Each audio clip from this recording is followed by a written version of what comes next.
Sabi ng anak ng pastor, sabi niya, Daddy, gusto ko lang maging youth. Gusto ko na rin maging youth. Sabi niya, bakit anak?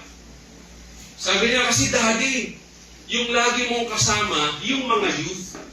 Kaya gusto ko na rin maging youth. Pwede pala yung mga kapatid na busy-busy tayo sa ministry, pero wala na tayong panahon sa ating pamilya. Your family is your first ministry. Salamat sa Panginoon kung nag-thrive tayo sa ministry. Pero mas maganda, una tayong mag-thrive sa ating family. Pwede naglilingkod ka sa Panginoon, kumakanta ka sa Panginoon, pero yung mahal mo sa buhay, yung immediate family mo, hindi nag-i-amen sa'yo. Kung meron mang unang-unang magsusupport sa atin, kung meron mang unang magpapatunay at magpapatotoo na yung sinasabi natin ay totoo, sino po? Dapat yung ating pamilya. Bantayan natin yung sarili natin na, yes, sinasabi natin may heart tayo for the ministry.